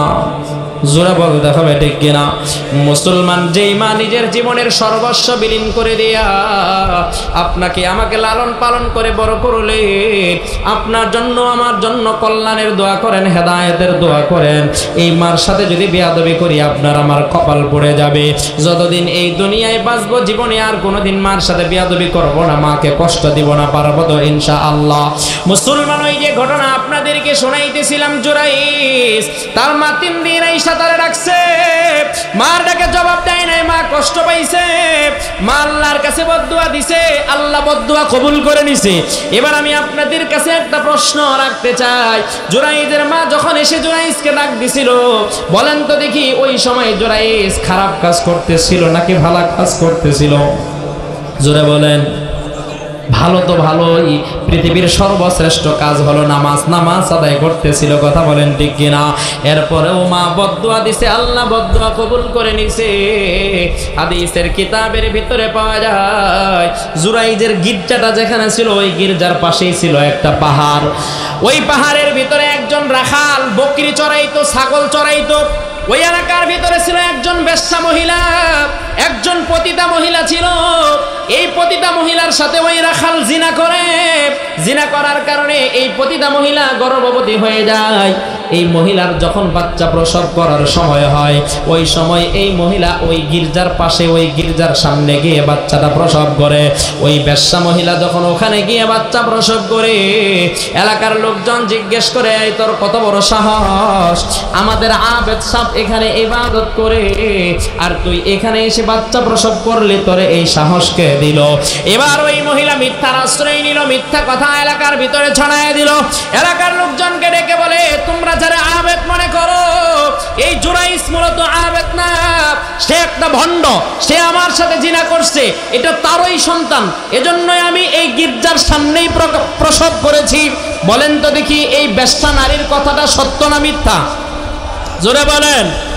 এলাকার মানুষ রাগান্বিত হইয়া, এত রাগান্বিত হইছে, রাগান্বিত হইয়া জুরাইজের প্রতি রাগান্বিত হইয়া সাথে সাথে গির্জাটা ভেঙে ফেলছে। জুরাইজের শরীরের ভিতরেও আঘাত করছে। জুরাইজ তাদেরকে কান্না করে করে বোঝানোর চেষ্টা করেছে আমি অপরাধী না, আমি জিনা করি নাই, কিন্তু কেউ জুরাইজের কথা বিশ্বাস করে না। মুসলমান যখন এই জুরাইজকে বিচারের আদালতে ওঠানো হবে, ওই সময় জুরাইজ আল্লাহ পাক রব্বুল আলামিনকে কান্না করে করে বলতেছেন, আল্লাহ আমার উপরে কেন এই জিনার মিথ্যা অপবাদ আসলো? আল্লাহ আমি এই জিনার মিথ্যা অপবাদ থেকে কেমনে মুক্তি পাবো? আল্লাহ পাক রব্বুল আলামিন জুরাইজকে ইলহামের মাধ্যমে জানায়া দিলেন, জুরাইজ তোমার উপরে এই মিথ্যা অপবাদ কেন আসছে জানো? কয়েকদিন আগে তুমি গির্জার ভিতরে নামাজ পড়তেছিলা, তোমার মা একদিন না 2 দিন না 3 দিন এসে তোমারে ডাকছে, তোমার মা ডাকে তুমি জবাব দাও নাই, এই কারণে তোমার মা তোমার জন্য বদদুয়া দিয়েছিল। আমি আল্লাহ তোমার মার বদদুয়া তোমার বিরুদ্ধে কবুল করেছি। আমি আল্লাহ তোমার মার বদদুয়া কবুল করে তোমারে একটু অপমান করলাম, লাঞ্ছিত করলাম। জুরাইজ তুমি যদি এই অপমান লাঞ্ছনার জিন্দেগি থেকে মুক্তি পেতে চাও, যখন তোমার আদালতের ভিতরে উঠানো হবে, ওই আদালতের ভিতরে উইঠা ওই ছোট্ট শিশু সন্তানটাকে তুমি জিজ্ঞেস করবা, সেই ছোট্ট শিশু সন্তানটা আদালতে বিচারকের সামনে তোমার নিরপরাধ হওয়ার ব্যাপারে সাক্ষী দিবে। সুবহানাল্লাহ বলে আল্লাহ পাক রব্বুল আলামিন এই ছোট্ট শিশু সন্তানটার জবান খুলে দিলেন। জুরাইজ এবার তার পেটের ভিতরে একটা খোসা দিয়ে বলে, তোর বাবাকে তুই বল। তোর মা তো বলতেছে আমি তোর বাবা, তুই বল এবার তোর বাবাকে। আল্লাহ পাক রব্বুল আলামিন এই ছোট্ট শিশু সন্তানটার জবান খুলে দিয়েছে। এই ছোট্ট শিশু সন্তানটা সেই কথা বলা শুরু করে দিয়েছে। সে ওখানে বিচারকের সামনে দাঁড়ায়া বলতেছে যে তোমরা আমাকে যে বলতেছো আমার বাবা হলো জুরাইজ, আমার জুরাইজের সাথে রক্তের সম্পর্ক আছে। না না না, জুরাইজ আমার বাবা না, আমি জুরাইজের সন্তান না, জুরাইজের সাথে আমার রক্তের কোনো সম্পর্ক নাই। আমার বাবা হলো একজন রাখাল, আমার মা ওই রাখালের সাথে জিনা করছে, ওই জিনার মাধ্যমেই আমি সন্তান দুনিয়াতে আসছি। সুতরাং তোমরা জুরাইজকে দোষারোপ করিও না, জুরাইজ হলো নিরপরাধ, জুরাইজ হলো নির্দোষ, জুরাইজের কোনো দোষ নাই। মুসলমান একটু জোরে জোরে চিৎকার মেরে বলা যাবে কি সুবহানাল্লাহ? এবার ওই ছোট্ট শিশু বিচারকের সামনে জানাইয়া দিল, সাক্ষী দিয়ে দিল জুরাইজের কোনো দোষ নাই, জুরাইজ নির্দোষ। মুসলমান দ্বিতীয় নম্বরে এই বনি ইসরাইলের এই ছোট্ট শিশু সন্তানটা মায়ের কোলে থাকা অবস্থায় পৃথিবীবাসীর সাথে কথা বলেছিলেন। তৃতীয় নম্বর যেই সন্তানটা মায়ের কোলে থাকা অবস্থায় পৃথিবীবাসীর সাথে কথা বলছেন, তিনি আর কেউ নয়, তিনি হলেন মারইয়ামের পুত্র হযরত ঈসা রূহুল্লাহ আলাইহিস সালাতু ওয়াস সালাম। হযরত মারইয়াম যখন ঈসা আলাইহিস সালাতু ওয়াস সালামকে নিয়ে এলাকায় ঢুকছে, এলাকার লোকজন জিজ্ঞেস করছে, মারইয়াম ফাশারাত ইলাই, ইশারা দিয়ে দেখায় দিছে, তোমরা ছোট্ট শিশু সন্তানটারে জিজ্ঞেস করো, সে জবাব দিয়ে দিবে। তারা যখন ঈসা আলাইহিস সালাতু ওয়াস সালামকে জিজ্ঞেস করেছে, কে তোমার বাবা, কোত্থেকে তুমি আসলা? হযরত ঈসা আলাইহিস সালাতু ওয়াস সালাম মায়ের কোলে থাকা অবস্থায় জবাব দিয়েছেন, আমার মা হলো একজন সতী সাধ্বী, আমার মা পুত পবিত্রা, আমার মার কোনো দোষ নাই, আমার মা জীবনে কোনোদিন কারোর সাথে জিনা করে নাই, আমার মা হলেন একজন খোদাভীরু আল্লাহভীরু মহিলা, আমার মা হলেন আল্লাহ পাক রব্বুল আলামিনের নৈকট্যপ্রাপ্ত মহিলা। আমার মার উপরে তোমরা যেই জিনার অপবাদ দিচ্ছ এগুলো মিথ্যা অপবাদ, এগুলোর জন্য হাসরের ময়দানে তোমাদেরকে আল্লাহর আদালতে দাঁড়াইতে হবে। আমি কে তোমরা জানতে চাওনি? আমি আমার নিজের পরিচয়টা দিয়ে দেই। ক্বালা ইন্নী আবদুল্লাহ, আমি হলাম আল্লাহ পাক রব্বুল আলামিনের বান্দা। আল্লাহ আমাকে আল্লাহর মনোনীত বান্দা বানায়া তারপরে দুনিয়ায় পাঠাইছে। হযরত ঈসা আলাইহিস সালাতু ওয়াস সালাম মায়ের কোলে তিনি তাদের এই প্রশ্নের জবাবগুলো এইভাবে সুন্দর করে দিতেছেন, বলতেছেন, ক্বালা ইন্নী আবদুল্লাহ আতানিয়াল কিতাবা ওয়া জাআলানি নাবিয়্যা। আল্লাহ আমারে নবী বানাইবেন, আবার আল্লাহ আমারে ভবিষ্যতে কিতাব দান করবেন। সুবহানাল্লাহ বলেন। এই জবাবগুলো কে দিতেছে? জোরে বলেন কে দিতেছে? ঈসা আলাইহিস সালাতু ওয়াস সালাম মায়ের কোলে থাকা অবস্থায় জবাব দিতেছে পাবলিককে, বলতেছে ইন্নী আবদুল্লাহ, আমি আল্লাহর বান্দা। আতানিয়াল কিতাবা ওয়া জাআলানি নাবিয়্যা, আল্লাহ আমারে নবী বানাইবেন, আল্লাহ আমারে কিতাব দিবেন, আল্লাহ আমার মাধ্যমে হাজার হাজার মানুষকে দ্বীনের পথে ফিরাইয়া আনবেন। মুসলমান একটু বুঝে থাকলে বলেন, আল্লাহ পাক রব্বুল আলামিন ঈসা আলাইহিস সালাতু ওয়াস সালামকে এই কথাগুলো মায়ের কোলে থাকা অবস্থায় শিখায়া দিয়েছেন, আর ঈসা আলাইহিস সালাতু ওয়াস সালাম পাবলিককে এই কথাগুলো জানায়া দিয়েছেন। এবার আপনারা বুঝে থাকলে বলেন, যে তিনজন শিশু মায়ের কোলে থাকা অবস্থায় কথা বলছে, এই তিনজন শিশু সম্পর্কে আপনারা ধারণা পাইছেন কি পান নাই? জোরে বলেন, পাইছেন কি পান নাই? হযরত ঈসা আলাইহিস সালাতু ওয়াস সালাম তিনি এমন একজন জলিলুল কদর নবী, এত জলিলুল কদর নবী হওয়ার পরে আল্লাহ পাক রব্বুল আলামিনের কাছে দোয়া করেছেন, আল্লাহ তুমি আমার নবী বানাইছো কথা ঠিক, নবীর মর্যাদা তোমার কাছে অনেক বেশি, কিন্তু আল্লাহ আমি তোমার কাছে একটা আবেদন করব, আমার আবেদন কবুল করো। আনি আল্লাহ বলেন, ঈসা কি আবেদন বলো? ঈসা বলেন, আল্লাহ তুমি আমারে শেষ নবীর উম্মত হিসাবে কবুল করিও। কিতাবের ভিতরে পাওয়া যায় আল্লাহ পাক রব্বুল আলামিন ঈসা আলাইহিস সালাতু ওয়াস সালামের দোয়া কবুল করেছেন, তারে প্রথম আসমানে উঠায় এনেছেন, কিয়ামতের আগে আবার আমাদের নবীর উম্মত হয়ে তারপরে দুনিয়ায় আসবে। এবার তাহলে বলেন, আমরা যে এই নবীর উম্মত হইতে পারছি বিনা দরখাস্তে, বিনা চাওয়াই, যেই নবীর উম্মত হওয়ার জন্য নবীরা বন্ধু আল্লাহর কাছে দোয়া করছে, আর আমরা বিনা চাওয়াই বিনা দরখাস্তে এই নবীর উম্মত হইতে পারছি, এটা আমাদের জন্য কি সৌভাগ্য না দুর্ভাগ্য? জোরা বলেন, জোরা বলতে হবে। যদি এটা সৌভাগ্য হয়, এটা যদি মানেন যে আমরা শেষ নবীর উম্মত, এটা এই কারণে আমরা সৌভাগ্যবান, এটা যদি মানেন তাহলে একটু বলেন, যেই নবীর উম্মত হওয়ার জন্য নবীরা পর্যন্ত আল্লাহর দরখাস্ত করলো, আল্লাহ বিনা দরখাস্তে আমাদেরকে সেই নবীর উম্মত বানাইলো, একটু বলেন তো দেখি, এই নবীর উম্মত বিনা দরখাস্তে আমরা হইতে পারছি, এজন্য আল্লাহর শুকর আদায় করা দরকার আছে না নাই? কিভাবে শুকর আদায় করবেন? নবীরে মাইনা না নবীরে না মাইনা? সূরা বলেন, নবীর আদর্শে কে কে আদর্শবান হবেন? দুটি হাত আমি দেখতে চাই। নবীর সুন্নাহ দিয়ে ব্যক্তি জীবন, পারিবারিক জীবন, সামাজিক জীবন, রাষ্ট্রীয় জীবন সাজাবেন তো ইনশাআল্লাহ? জোরে বলি না ইনশাআল্লাহ? আমি দ্বিতীয় নম্বরে যে নসিহতটা আপনাদেরকে করব, যুবক ভাই যারা আপনারা গালের ভিতরে দাড়ি রাখেন নাই, আজকের এটা মাদ্রাসার সভা, মাদ্রাসার মাহফিল, এই মাহফিল এই সভা সার্থক হবে তখন এখান থেকে ওয়াজ হয়েছে, এই ওয়াজগুলোর উপরে আপনারা আমল করবেন। যখন আমল যদি না করেন তাহলে এই ওয়াজের কোনো সার্থকতা নাই। কথা বলেন ঠিক কিনা? আজকের এই মাহফিলে আমার এমন 10 জন যুবক দেখতে চাই, যেই যুবক ভাইয়েরা আগে ইতিপূর্বে দাড়ি কাটছেন, দাড়ি কাইটা দৈনিক ক্লিন শেভ করছেন, কিন্তু আজকে এখানে আল্লাহর জন্যই হাত উঠাবেন, হাত উঠাইয়া বলবেন, হুজুর আগে দাড়ির ভিতরে ব্লেড লাগাইয়া, খুর লাগাইয়া নবীর গলায় ছুরি চালাইছি, নবীরে কষ্ট দিছি, নবীরে কান্দাইছি, আজকের এই মাহফিলে ওয়াদা করে গেলাম নবীর একজন খাঁটি আশেক হব, নবীর একজন খাঁটি উম্মত হব ইনশাআল্লাহ। যতদিন এই দুনিয়ায় বেঁচে থাকবো আর জীবনে কোনোদিন দাড়িতে ব্লেড লাগাবো না। এরকম 10 জন যুবক কে কে আছেন? হাত তুলে দেখায় দেন, হাত তুলেন, নারে তাকবীর। 10 জন যুবক হাত তোলেন, 10 জন যুবক। দাঁড়ান আপনারা, যেই যুবক 10 জন হাত উঠাইছেন, হাত দাঁড়ান, আপনারা দাঁড়ান, যুবক ভাইয়েরা আপনারা দাঁড়ান, যারা আর জীবনে কোনোদিন দাড়িতে ব্লেড লাগাবেন না, একটু হাত তোলেন। হ্যাঁ দাঁড়ান, দাঁড়ায় যান, আলহামদুলিল্লাহ দাঁড়ান। আপনারা দাঁড়িয়ে রাখবেন তো ইনশাআল্লাহ? জীবনে আর কোনোদিন দাড়িতে ব্লেড লাগাবেন না। আমরা আপনাদের জন্য সকলে মিলে দোয়া করব ইনশাআল্লাহ। নবীর একটা সুন্নাহ চিন্তা করার কারণে হাসরের ময়দানে আপনারা নবীর সুপারিশ পাবেন, নবীর সুপারিশ নিয়ে আপনারা ইনশাআল্লাহ জান্নাতে যাবেন ইনশাআল্লাহ।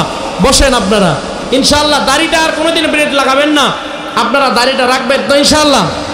আর যারা হাত ওঠান নাই, মানে আপনারা চিন্তা করছেন যে হুজুর আমরা দাড়ি কাটবো, মরবো না তো, আজকে তো আর মরবো না, মরতে তো আমাদের অনেক দেরি আছে।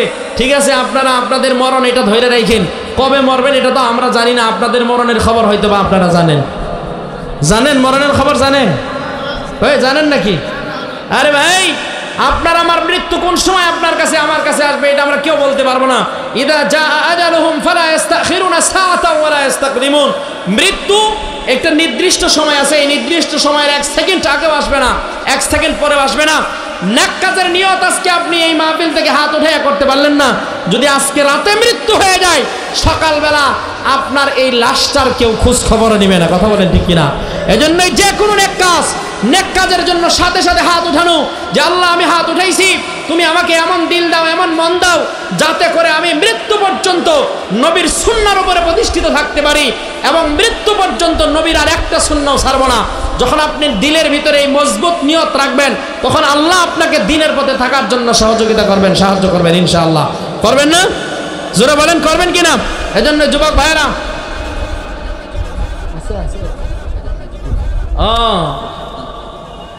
আরে আমি তো জানি না এটা আপনাদের, যে ইনশাআল্লাহ আপনারা যেই ভাইরা নিয়ত করেছেন, আর যারা নিয়ত করেন নাই দাড়ি কাটেন, ভাই আপনাদেরকে অনুরোধ করে বলছি, আপনারা নিয়ত করেন যে হুজুর আর দাড়ি কাটবো না ইনশাআল্লাহ। জোরে বলেন ইনশাআল্লাহ। রাখবেন তো ইনশাআল্লাহ? কে কে রাখবেন? হাত তুলেন, হাত তুলেন, হাত তুলে দেখায় দেন লিল্লাহি তাকবীর। হাত নামান। ওয়াজের সার্থকতা, এত টাকা খরচ করে ওয়াজ করলেন, আপনি যদি এই ওয়াজ থেকে একটা সুন্নতের উপরে আমল না করতে পারেন, আল্লাহর একটা বিধান যদি আপনার মাধ্যমে চিন্তা না হয়, এই ওয়াজ করানোর দরকার কি? কি বলেন? ওয়াজ করানোর কোনো দরকার আছে? জোরে বলেন দরকার আছে? এখন যদি আমি আপনাদেরকে বলি আপনাদের সবাইকে 5,000 করে টাকা দিব, নিবেন? এই বলেন নিবেন নি? কথা নেওয়ার নিয়ত নাই আপনাদের? চিন্তা করবেন যে হুজুর আপনি তো দিতে পারবেন না। আরে আমি না দিতে পারি, কিন্তু যদি দেওয়ার মতো আমার ক্ষমতা থাকে, যদি দিতে চাই বা দেই, আপনারা নিবেন তো? কে কে নিবেন? হাত তুলেন তো। টাকা দিলে নিবেন না? কথা কয় না। নিবেন তো? বাকিরা নিবে না। কেন নিবেন না আপনারা? আমি দিলে তো আমার হালাল টাকাটা দিব, 100% হালাল। হাদিয়া দিব, হাদিয়া দেওয়াও সুন্নত, নেওয়াও সুন্নত। তো আমি যদি দেই, এটা নিলে তো আপনাদের দোষ হবে না? দোষ হবে? কথা কয় না, কথা কয় না। ওই চিন্তা করতেছে হুজুর তো দিত না, হুজুর দিত না, হুজুর আমার কাছ থেকে আরো দিব করতে। আরে আমি বোঝানোর জন্য বলতেছি, আমি যদি দেই আপনারা নিবেন না? বলেন যে নিব। জোরে বলেন নিবেন তো?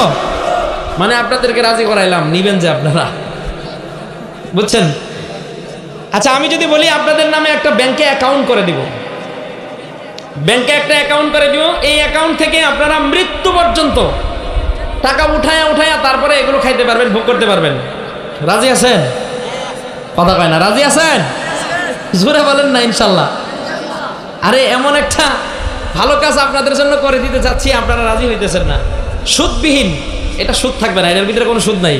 সুদবিহীন একটা অ্যাকাউন্ট ব্যাংকে করে দিব, ওখান থেকে দৈনন্দিন টাকা উঠায় আনবেন, আর খাইবেন, আর চলবেন ফিরবেন। এটা ভালো না বুদ্ধি? ভালো বুদ্ধি না? আচ্ছা ব্যাংকে একটা অ্যাকাউন্ট থাকুক, আমি না করে দেই, ধরেন একটা অ্যাকাউন্ট আপনার ব্যাংকে থাকুক, এটা কে কে চান? হাত তোলে। সবাই চান? অনেকে হাত তোলে নাই। হাত তোলেন না সবাই। ব্যাংকে একটা অ্যাকাউন্ট থাকে, এটা সবাই চান তো ইনশাআল্লাহ? জোরে বলি ইনশাআল্লাহ। ভাই দুনিয়ার ব্যাংকের অ্যাকাউন্ট, আপনি যদি ব্যাংকে কয়েক হাজার কোটি টাকাও রাখেন, এটা যদি প্রত্যেক দিন ব্যাংক থেকে আপনি টাকা উত্তোলন করেন, একদিন এই টাকা শেষ হবে কি হবে না? জোরে বলেন হবে কি হবে না? আচ্ছা আপনার আমলে শেষ হলো না, কিন্তু আপনার সন্তানের আমলে শেষ হবে কিনা? আপনার সন্তানের আমলেও শেষ হলো না, আপনার নাতির আমলে শেষ হবে? হবে না? অবশ্যই হবে। কিন্তু এমন কিছু অ্যাকাউন্ট আছে, এই অ্যাকাউন্টগুলো যদি আপনি একবার করেন, এই অ্যাকাউন্ট, এটার আপনি যতই উত্তোলন করেন এই অ্যাকাউন্ট থেকে, আপনার কোনোদিন এই অ্যাকাউন্টের মেয়াদ শেষ হবে না। সুবহানাল্লাহ বলে। এটাই আমি আপনাদেরকে বোঝাইতে চাই। এমন একটা অ্যাকাউন্ট আমরা প্রত্যেকেই দুনিয়ায় রেখে যেতে চাই। জোরে বলেন চাই? ইনশাআল্লাহ বলেন। আল্লাহর নবীর একজন প্রিয় সাহাবী হযরতে উসমান বিন নুরাইন রাদিয়াল্লাহু তাআলা, খলিফাতুল মুসলিমিন, ইসলামের তৃতীয় খলিফা হযরত উসমান গনি রাদিয়াল্লাহু তাআলা ধনী ছিলেন না গরিব ছিলেন? জোরে বলেন। আল্লাহ তিনি এমন ধনী ছিলেন, স্বয়ং রাসূল তার নামের শেষে আরেকটা উপাধি যুক্ত করে দিয়েছেন, গনি। গনি মানেই হলো ধনী। সুবহানাল্লাহ বলেন। হ্যাঁ জোরে বলেন না সুবহানাল্লাহ। মুসলমান একটু দিল দিয়ে শুনেন, হযরতে উসমান এমন একজন ব্যক্তি ছিলেন, নবীর এমন একজন কাছের সাহাবী ছিলেন, আল্লাহর নবীর কলিজার টুকরা মেয়েকে উসমানের কাছে বিয়ে দিয়েছেন। সুবহানাল্লাহ বলেন। ইন্তেকাল করছে একজন, ইন্তেকালের পরে নবীজি আরেকজনকে বিয়ে দিয়েছেন। দ্বিতীয় জন ইন্তেকাল করেছেন। আল্লাহর নবী বলেন, ওসমান আমার যদি আরেকটা মেয়ে সন্তান থাকতো তাহলে সে মেয়েটাও আমি তোমার কাছে বিয়ে দিতাম। সুবহানাল্লাহ বলেন।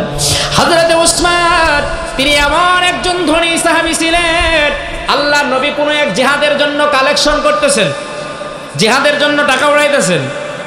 আল্লাহর নবী এইভাবে মজলিস, নবীর সামনে মজলিস, ভরা মজলিস, সাহাবায়ে কেরাম সবাই সামনে বসা। আল্লাহর নবী বলেন, জিহাদের জন্য 100 উটের দরকার, কে দিবা? হযরত উসমান ডান দিক থেকে দাঁড়ায়া বলতেছেন, পয়গম্বর আমি দিয়ে দিব। সুবহানাল্লাহ।